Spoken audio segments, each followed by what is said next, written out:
Most servers have a story about a time when they were harassed in the workplace. We now go to Bear News reporter Matilda Preisendorf with some of her experiences. Thanks, Andrea. Sexual harassment has become a hot topic over the last 5 years. Hollywood and politics have exploded with stories and claims of harassment in the workplace, but everyday people are experiencing this as well. I, for one, have been experiencing this for many years.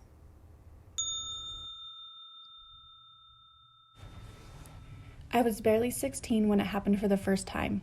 My second shift as a host at a small Italian restaurant in Greeley. A man about 50 came in with a large group and within minutes was grabbing at my waist and telling me how pretty I was. He tried to give me his number and was visibly upset when I refused. I had a coworker walk me to my car for weeks. The second time wasn't even a week later, and soon I became used to the creepy stares and inappropriate comments.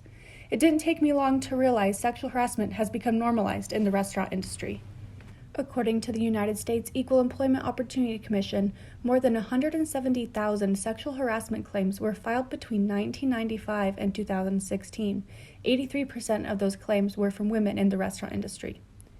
A report from the Restaurant Opportunity Center United, a nonprofit that advocates for better working conditions in restaurants, shows that 90% of women in the industry have experienced some sort of sexual harassment. I think it's so common just because of blatant sexism. I think that especially in the service industry, we're not seen as people, and especially women in the service industry aren't seen as people. So it allows men to get this idea in their head that they could just do and say whatever they please. During the pandemic, many restaurant workers noticed a change in the way they were treated.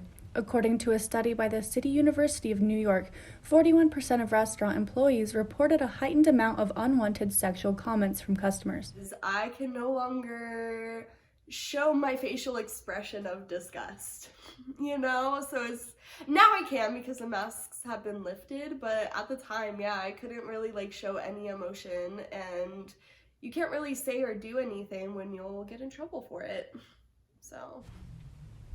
In the era of the Me Too movement, women feel more confident and heard standing up to harassment, but when jobs are at stake, it can be much more difficult. I would also say girls, freshman girls in particular, who are looking on into getting a job around campus and the service industry, just be really diligent when it comes to looking in and checking reviews and resources. I leave a review for every place where I have experienced problems like this so that others don't apply and get thrown into that situation and then have to quit immediately and are just in super awful situations. So just really do your homework about wherever you're applying and make sure that you feel comfortable and safe. No amount of money is worth you being put in an unsafe situation. If you or someone you know wishes to file a claim for sexual harassment, visit eeoc.gov/sexual harassment.